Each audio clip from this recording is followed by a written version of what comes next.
Hi friends, good morning. ಇವಾಗ ಬೆಳಗ್ಗೆ 6:30 ಆಗಿದೆ. ಇವತ್ತು ತಿನ್ನೋದಕ್ಕೆ ನಮ್ಮ ಗಂಡು ಗಿಳಿ ಕುಮಾರ ರಾಮ ಮತ್ತು ನಮ್ಮ ಹೆಣ್ಣು ಗಿಳಿ ಇಬ್ಬರೂ ಬಂದಿದ್ದಾರೆ ಬೆಳಗ್ಗೆ ಊಟ ಮಾಡೋದಕ್ಕೆ.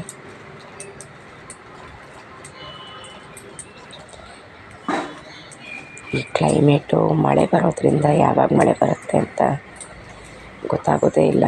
ಪಾಪ ಇವರುಗಳಿಗೆ ಊಟಕ್ಕೆ ತುಂಬ ತೊಂದರೆ. ಹಾರ್ಕೊಂಡು ಹೋಗಿ ಹುಡ್ಕೊಂಡು ತಿನ್ಕೊಳ್ತಾ ಇರುತ್ತೆ.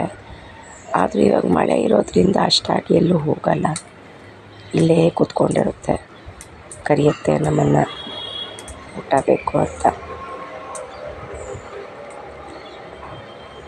ಆವಾಗ ನಾವು ಹೋಗಿ ಕೊಟ್ಟರೆ ಪಾಪ ತಿನ್ನುತ್ತೆ ಖುಷಿಯಾಗಿ.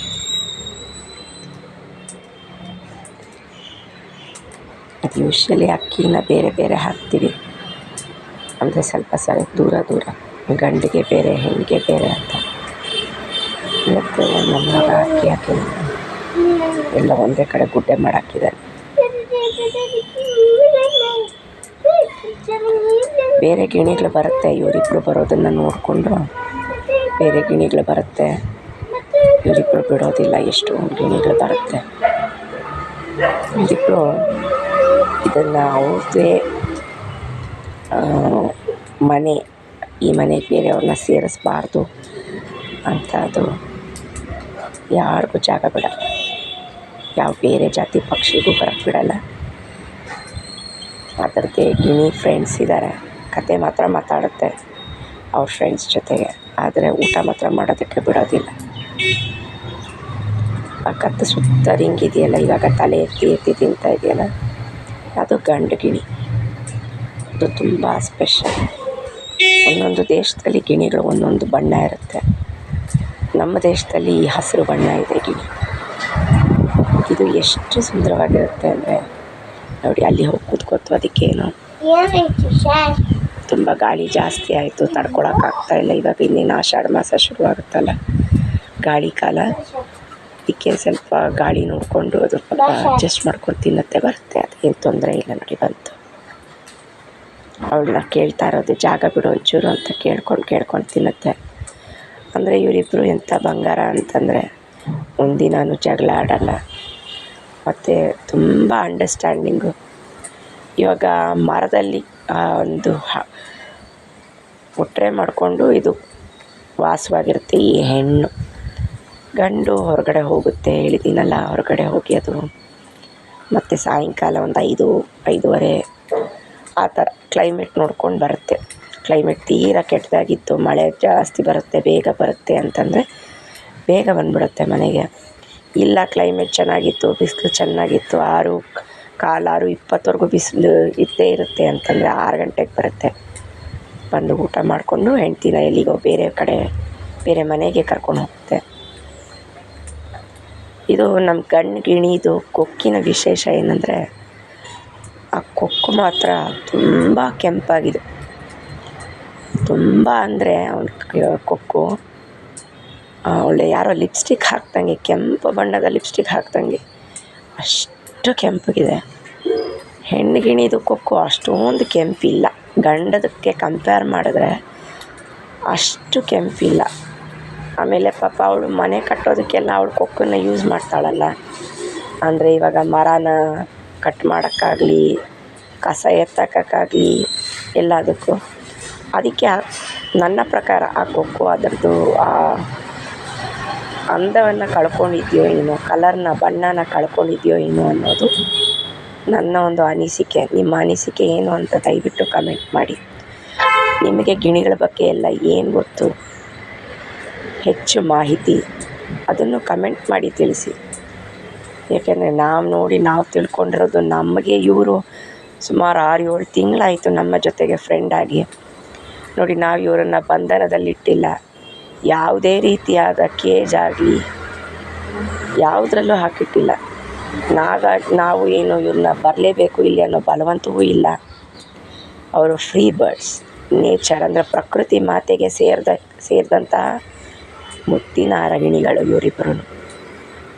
ನಮ್ಮ ಪ್ರೀತಿಯನ್ನು ಆಲಿಸಿ. ಇವ್ರಿಗೇನು ಹೊರಗಡೆ ಊಟ ಸಿಗೋದಿಲ್ಲ ಅಂತ ಏನೂ ಇಲ್ಲ. ದಿನವೆಲ್ಲ ಊಟ ಮಾಡ್ಕೊಂಡು ಇರ್ತಾನೆ ನಮ್ಮ ಗಂಡು. ಹೆಣ್ಣು ಮಾತ್ರ ಇಲ್ಲೇ ಇರ್ತಾಳೆ. ಅದೊಂದು ನಂಬಿಕೆಯಿಂದ, ಪ್ರೀತಿಯಿಂದ ಅಂತ ಹೇಳ್ತೀನಿ ನಾನು.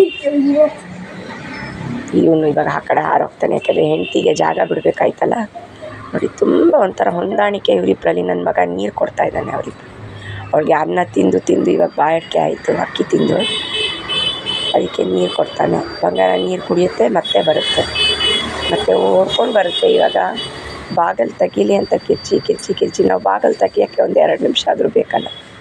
ಅಷ್ಟರಲ್ಲಿ ಬಾಗಿಲು ಮುಂದೆ ಓಡ್ಕೊಂಡು ಬಂದು ಕೂತ್ಕೊಳ್ಳುತ್ತೆ ನಮ್ಮ ಬಂಗಾರ. ಇರೋದ್ರಲ್ಲಿ ನೋಡಿ, ನಿಮ್ಗೇನಾದರೂ ಕೊಕ್ಕಿನ ಡಿಫ್ರೆನ್ಸು ನಾನು ಹೇಳಿದ ಅರ್ಥ ಆದರೆ, ಗಂಡಿಂದು ತುಂಬ ರೆಟ್ಟಾಗಿ ಕೆಂಪಾಗಿರುತ್ತೆ, ಹೆಣ್ಣಿಂದ ಅಷ್ಟಿರಲ್ಲ. ಇದು ಮುಖ ಯಾಕೆ, ಮೈ ಯಾಕೆ ಅಷ್ಟು ದಪ್ಪ ಮಾಡ್ಕೊಂಡು ತಿಂತಾಯಿದೆ ಹೆಣ್ಣು ಅಂತ ಹೇಳ್ತೀನಿ. ಇವಾಗ ತುಂಬ ಚಳಿ, ಮಳೆ ಬರೋದ್ರಿಂದ ತುಂಬ ಚಳಿ ತಡೆಯೋಕ್ಕೆ ಆಗೋದಿಲ್ಲ, ಅಷ್ಟು ಚಳಿ ಇರುತ್ತೆ. ನಾವಾದರೆ ಮನೆಯಲ್ಲಿ ಸ್ವೆಟರು, ಟೋಪಿ ಹಾಕೋತೀವಿ, ಅದೆಲ್ಲ ಮಾಡ್ಕೊಂಡು ಬೆಚ್ಚಗಿರ್ತೀವಿ. ಪಾಪ ಈ ಗಿಣಿಗಳು ಪ್ರಕೃತಿಯ ಏನೇನು ರೂಪಗಳಿದೆಯೋ ಅದನ್ನೆಲ್ಲ ಅವರು ಹಸಿಯಾಗಿ ನೋಡಬೇಕು. ಚಳಿನ, ಮಳೆ, ಗಾಳಿ, ಬಿಸಿಲು ಎಲ್ಲವನ್ನೂ ಅವರು ಅನುಭವಿಸ್ಲೇಬೇಕು. ದೇವರು ಅದಕ್ಕೆ ಎಷ್ಟು ಬುದ್ಧಿ ಕೊಟ್ಟಿದೆ ನೋಡಿ. ಚಳಿಗಾಲ ಜಾಸ್ತಿ ಆಗಿರೋದ್ರಿಂದ ಅದರ ಮೈನ ಸ್ವಲ್ಪ ನೋಡಿ ಆ ಥರ ದಪ್ಪ ಮಾಡಿ, ಹೆಣ್ಣು ಕೂತ್ಕೊಂಡಿದೆಯಲ್ಲ ಓಡೋಗ್ತಾ ಇದೆ ಇವಾಗ ನೀರು ಕುಡಿಯೋಕೆ, ಅದೇ ಹೆಣ್ಣು ಮೈನ ದಪ್ಪ ಮಾಡ್ಕೊಳ್ಳೋದು. ಆವಾಗ ಸ್ವಲ್ಪ ಚಳಿಯನ್ನು ತಡೆಯುವಂತಹ ಶಕ್ತಿ ಅದಕ್ಕೆ ಸಿಗುತ್ತೆ ಅಂತ. ಗಂಡಿಗೆ ಬೆಳಗ್ಗೆ ಅನ್ನ ಹಾಕಿದ್ರೆ ಇಷ್ಟ, ಹೊಟ್ಟೆ ತುಂಬ ಅನ್ನ ತಿಂದ್ಬಿಟ್ಟು ಅವನು ಹಾರೋಗ್ತಾನೆ. ಇವರೇನು ಜಾಸ್ತಿ ಅಕ್ಕಿ ಏನು ತಿನ್ನಲ್ಲ. ಇವ್ರಿಗೆ ಕಾಂಪಿಟೇಷನ್ ಆಗಿ ಪಾರಿವಾಳ ಬರುತ್ತೆ. ಅದಕ್ಕೆ ನೀವು ಎಷ್ಟಾದರೂ ಅಕ್ಕಿ ಹಾಕಿ, ಎಷ್ಟಾದರೂ ಅನ್ನ ಹಾಕಿ, ಏನಾದರೂ ಹಾಕಿ, ಉಪ್ಪಿಟ್ಟು, ಕೇಸರಿಬಾತು, ಚಿತ್ರಾನ್ನ ನೋಡಿ. ಮತ್ತೆ ಇಲ್ಲಿ ಬಂತು ಅವನು, ನನ್ನ ಮಗ ಮನೆ ಒಳಗಡೆ ಹೋದ. ಅದಕ್ಕೆ ಇವಳು ಇವಾಗ ಸರ್ಕಸ್ ಮಾಡ್ಕೊಂಡು ಬರ್ತಾಯಿದ್ದಾಳೆ ಪುಟಾಣಿ.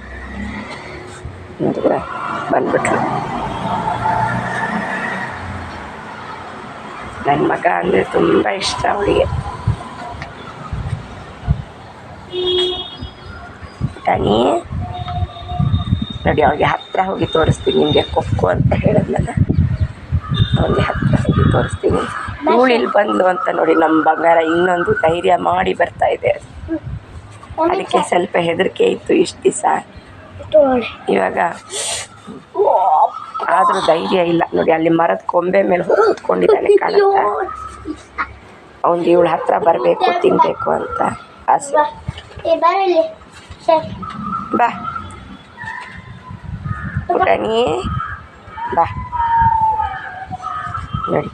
ನೋಡಿ, ಇವಳನ್ನ ನಾನು ಪುಟ್ಟಮ್ಮ ಅಂತ ಕರಿತೀನಿ.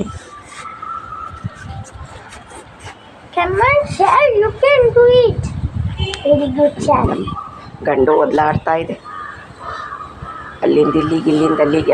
ಅವನಿಗೂ ಕಡಲೆಕಾಯಿ ಬೀಜ ಅಂದರೆ ತುಂಬ ಇಷ್ಟ. ಇವಳು ತಿಂತಾ ಇದ್ದಾಳೆ ಇಲ್ಲಿ ಕಡಲೆಕಾಯಿ ಬೀಜ. ಅದಕ್ಕೆ ಅವನು ಒದ್ಲಾಡ್ತಾ ಇದ್ದಾನೆ, ಕಡಲೆಕಾಯಿ ಬೀಜ ಬೇಕು ಅಂತ. ಕಾಲಲ್ಲಿ ನೋಡಿ ಎಷ್ಟು ಚೆನ್ನಾಗಿ ಇಟ್ಕೊಂಡು ತಿಂತಾಯಿದ್ದೆ. ಇದೆಲ್ಲ ನೋಡೋದಕ್ಕೆ ಸಿಗೋದಿಲ್ಲ, ತುಂಬ ಸ್ಪೆಷಲ್ ಇದೆಲ್ಲ. ಇವಳು ಮತ್ತೆ ಅವಳ ಹತ್ರ ಓಡೋಗ್ತಾಳೆ. ಆ ಮಗು ಕಾಲಲ್ಲಿ ಎಷ್ಟು ಚೆನ್ನಾಗಿ, ಅಳಿಲೂ ಅಷ್ಟೇ ಬರುತ್ತಲ್ಲ, ಅಳಿಲನ್ನು ವೀಡಿಯೋ ಮಾಡೋದು ತುಂಬ ಕಷ್ಟ ಆಗೋಯ್ತು. ಅವಳದು ಹೊಟ್ಟೆ ತುಂಬ, ಅದಕ್ಕೆ ಹಾರೋದ್ಲು. ಇವಾಗ ಇವನು ಇನ್ನೇನು ಹಾರೋಗ್ತಾನೆ. ಆ ಕಾಲಲ್ಲಿ ಇಟ್ಕೊಂಡು ಎಷ್ಟು ಚೆನ್ನಾಗಿ ಮುದ್ದಾಗಿ ಆ ಕಡಲೆಕಾಯಿ ಬೀಜ ಪೂರ್ತಿ ತಿಂದ್ಬಿಟ್ಟು ಆಮೇಲೆ ಅದು ಹಾರೋದು. ನೋಡಿ ಎಷ್ಟು ಚೆನ್ನಾಗಿ ತಿಂತಾಯಿದೆ. ಅದರ ಕತ್ತ ಸುತ್ತ ಹಿಂಗೆ ನೋಡಿ ಎಷ್ಟು ಚೆನ್ನಾಗಿದೆ. ಕೊಕ್ಕೋಯಿನ ಕಲರ್ ನೋಡಿ. ಯಾವ ದೇವರು, ಯಾವ ಸ್ಕೂಲು, ಯಾವ ಇನ್ಸ್ಟಿಟ್ಯೂಷನ್ ಇಷ್ಟೆಲ್ಲ ಪಾಠ ಮಾಡುತ್ತೆ. ಊಟ ಹುಡ್ಕೊಂಡು ತಿನ್ನಬೇಕು, ಯಾರು ತೊಂದರೆ ಕೊಡೋರಿಂದ ಹೇಗೆ ರಕ್ಷಣೆ ಮಾಡ್ಕೋಬೇಕು ಅಂತ. ಏನಂದ, ಏನು ಚಂದ.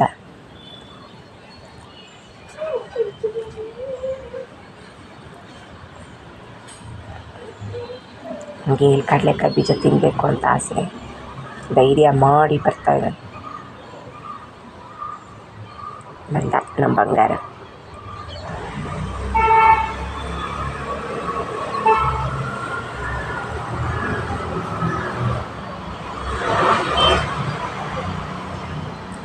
ಇಷ್ಟು ತಿಂಗಳುಗಳಾದಮೇಲೆ ಇವನು ನಮ್ಮ ಮೇಲೆ ನಂಬಿಕೆ ಬಂದಿದೆ. ಹತ್ತಿರ ಬಂದರೂ ನಾವೇನು ಮಾಡೋದಿಲ್ಲ ಅಂತ.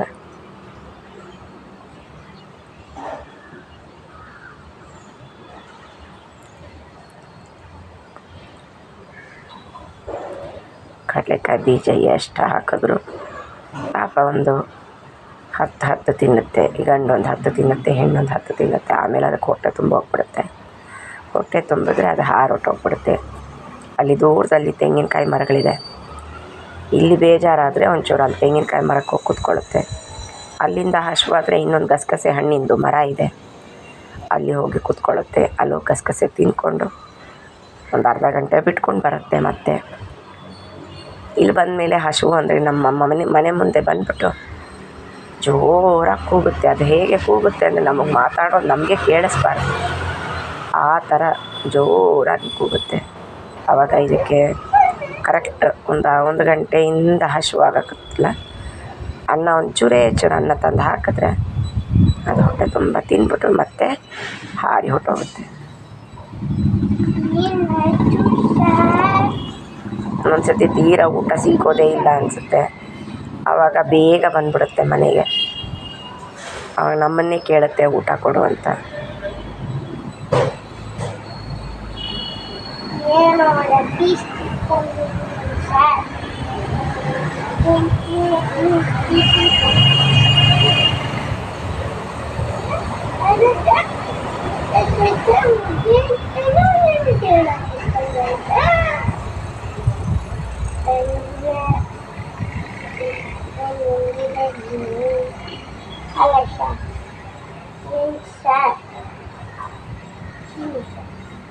ಏನ್ ಸರ್ ಯಾಕೆ ಏನು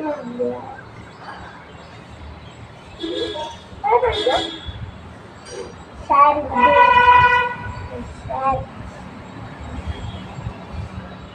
ಅಲ್ಲ ಯಾಕೋ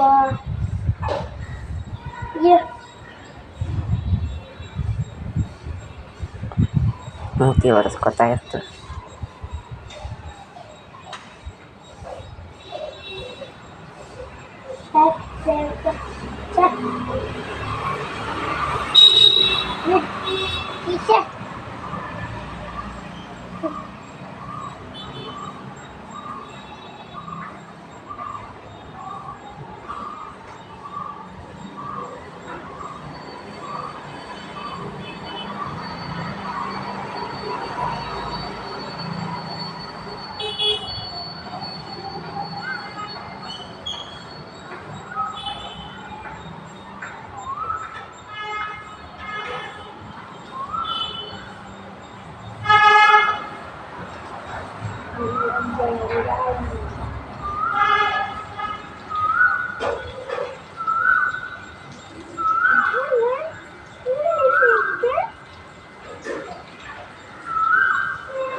Saya jaga bisa.